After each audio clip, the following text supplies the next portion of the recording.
संजय जी। राधे राधे। राधे राधे महाराज जी। महाराज जी, ये तंत्र मंत्र कुछ लोगों के ऊपर लोग कर देते हैं, क्या ये ऐसा सच में होता है ऐसा कुछ? वैसे ऐसे विधान हैं जो तांत्रिक हैं, जो मंत्रों के ज्ञाता हैं, इसमें मारण है, वशीकरण है, उच्चाटन है, ये इसके विधान हैं। लेकिन ये उन्हीं के ऊपर काम करते हैं जो भगवान का भजन नहीं करते।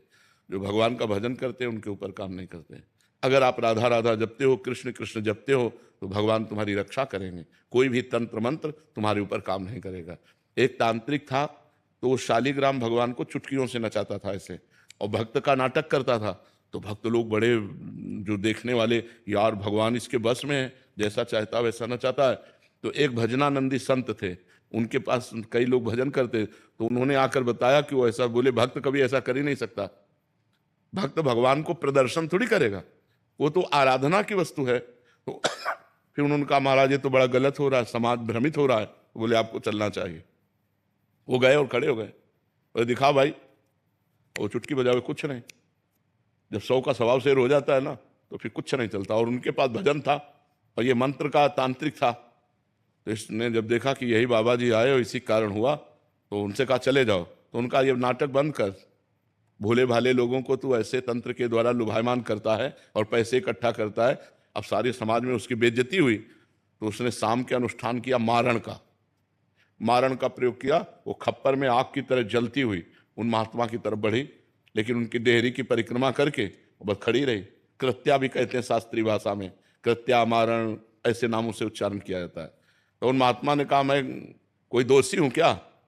सब में भगवान वास करते, तू भी भगवत स्वरूप है। उसी के द्वारा प्रकट की हुई कृत्या, उसी को जाकर पटक दिया, उल्टी खून की। और जब उन शिष्यों ने कहा, महाराज मर जाएगा, आप कृपा करके चलो, बस राम राम राम राम राम, खत्म कृत्या। सब अंतर ध्यान हो गई। तो उनका बेटा, अब समझ जा। तो कान पकड़ा और शिष्य बन गए, महात्मा को ईमानदारी से भजन करने लगे। तो तंत्र होता है, मंत्रों में ऐसी ताकत है, मारण, वशीकरण, उच्चाटन, ये सब हो सकता है। लेकिन ये उन्हीं के ऊपर होता है जो भगवान का नाम जप नहीं करते। अगर नाम जप कर रहे हो तो तुम्हारे ऊपर मारण, वशीकरण, उच्चाटन ये सब कुछ नहीं होगा। भगवान के नाम में अपार सामर्थ्य है।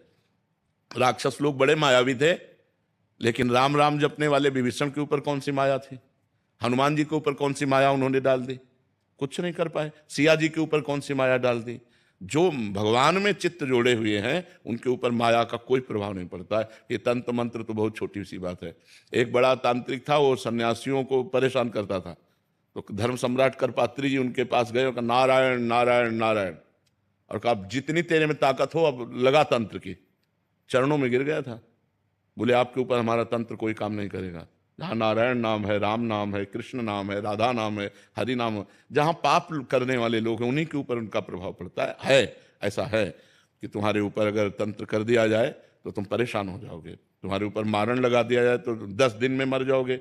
अगर 1 दिन का लगा तो 1 दिन में मर जाओगे। 1 महीने का लगा तो 1 महीने में मर जाओगे। ऐसे हैं, मंत्रों का प्रभाव है, पर वो अच्छे से अनुष्ठान करेगा तब आपके ऊपर प्रभाव पड़ेगा। महाराज जी, जिनके ऊपर ऐसा हो गया है, उनके परिवार वालों को लगता है कि इसके ऊपर हो गया, तो अब वो क्या करें? भगवान का नाम कीर्तन घर में करवावें और भगवान की कथा और भगवान का नाम जप करें, सब ठीक हो जाएगा। को अलग से संकल्प करना पड़ेगा या ऐसे ही हो जाए? ऐसे ही शुरू कर दे। ऐसे 1 घंटा नाम कीर्तन करवावे, नाम जप करे, भगवान की कथा, भगवान शालिग्राम विराजमान कर ले। घर में नाम कीर्तन जिसमें होता है, नाम संकीर्तनम यस्य सर्व पाप प्रणाशनम, 1 घंटा नाम कीर्तन करे, कोई भी अमंगल नहीं हो। महाराज जी, अभी एक कोई जने आए थे, वो कह रहे थे कि इन पे ऐसा हो गया, तो हमने यही उपदेश दिया कि नाम, कह रहे कि नाम इनसे होता नहीं है नाम जब, और एक नाम सुनते हैं तो फिर बहुत विकल हो जाते हैं ये, मतलब जिन पे ऐसा हुआ है महाराज जी, वो सुनना भी नहीं चाहते जिसके ऊपर नहीं तो फिर यही तो दुर्गति है, यही तो दुर्गति है। तो मतलब उनको बिठा के ऐसा हाँ, बिठा के जबरदस्ती सुनाना चाहिए, वो निश्चित खत्म हो। उनको कह रहा है कि इनको कष्ट होता है कि जब नाम, हाँ कष्ट होगा, क्योंकि वो मंत्र का प्रभाव है इसलिए उसके ऊपर है। नहीं तो नाम जप से भूत प्रेत उतर जाए, सब सब सब ठीक हो जाए। नाम जप में बड़ी सामर्थ्य है, बड़ी सामर्थ्य है। एक बार हम SMC में थे, तो एक को भूत आया, तो वहां लाए, तो हम कोई झाड़ना फूकना तो जानते नहीं, हम नाम जपना शुरू किया और चीखने लगा। हाँ महाराज जी, वो कह रहे थे कि और अब कहा इनसे दूर ले चलो, इनसे दूर ले चलो। हमको बैठल अब थोड़ी देर बैठा रहा, बोला हम जा रहे हैं। हम कहाँ जाओ? और ठाकुर जी को भोग लगा के जब जल चरणामृत और जल उनको दिया, तो खत्म हो गया, चले। ये अपवित्र आत्माएं होती हैं, अपवित्र जगह प्रवेश करती। हम स्मशान में घूमे, कभी हमें भूत प्रेत कहीं कुछ नहीं। गंगा किनारे 20 साल रहे, गंगा किनारे ही रहे, कभी कोई ऐसा नहीं। तो नाम जप करो भगवान के नाम में, बड़ी भूत पिशाच निकट नहीं आवे। और बहुत सिद्ध है गोस्वामी जी ने सिद्ध अवस्था में, तुलसीदास जी ने यह लिखा है हनुमान चालीसा। भूत पिशाच निकट नहीं आवे, महावीर जब नाम नासय रोग, हरे सब पीरा, जप निरंतर हनुमत। हाँ, जपत निरंतर हनुमत। हाँ, ये बात समझ लेंगे। महाराज जी, ज्योतिषी में विश्वास करना चाहिए कि ज्योतिष शास्त्र है। परीक्षित जी जन्म लिए थे तो जन्म से लेकर मृत्यु तक का निकाल दिया था उन्होंने, इनको तक्षक सर्प काटेगा, पूरा मृत्यु तक निकाल दिया था। पर ज्योतिष शास्त्र का ज्ञान हो तो ज्योतिष शास्त्र सत्य है, क्योंकि ज्योतिष शास्त्र है, कोई उसमें ऐसा नहीं। पर ज्योतिष शास्त्र का सत्य ज्ञान होना चाहिए। मतलब किसी को गलत उपदेश दे करके और उसको भयावह परिस्थिति में करके अर्थ लेने की वासना ना हो, और ज्योतिष शास्त्र का ज्ञान हो तो सही सटीक जन्म से मरण तक का हिसाब बता देगा। जन्म से मरण तक? हाँ, जन्म तक जिससे मरण तक का हिसाब बता देगा। ज्योतिष शास्त्र सत्य है, इसमें कोई संशय नहीं है। पर ये सिद्ध होना चाहिए, मतलब उसको उसका परिपक्व ज्ञान होना चाहिए। ज्योतिष शास्त्र ऐसे ऐसे विचार करने वाले, जैसे तुम्हारी भैंस खो गई और वो आपका विचार किए तो आपको बता देंगे कि आपके गांव में दक्षिण कोने में 3 घर के बाद वो बंधी हुई है, तो चले जाओ, उठा खोल लो। ऐसा है सारा ज्योतिष ज्ञान। सब मतलब ऐसा नहीं, भगवान ने सब शास्त्रों की रचना की, पर उसका सम्यक ज्ञान होना चाहिए। सम्यक ज्ञान होने से ही उसको जैसे हम किसी शास्त्र के अनुमानता, तुम्हारी जी सिद्धि, जैसे किसी के मन की बात पढ़ लेना, या हाँ, ये भी सिद्धियां हैं, ये भी सिद्धियां। ये स्वतः अंदर आ जाती। हाँ, अगर हम वो मंत्र सिद्ध किए हुए हैं तो आप जो ये, अच्छा आपका ये नाम है, आप अमुक जगह से आ रहे हैं, आप ये सोच कर आ रहे हैं, तो आपके होश उड़ जाएंगे। पर इन सब सिद्धियों को प्राप्त करने वाला भगवान को नहीं प्राप्त कर सकता।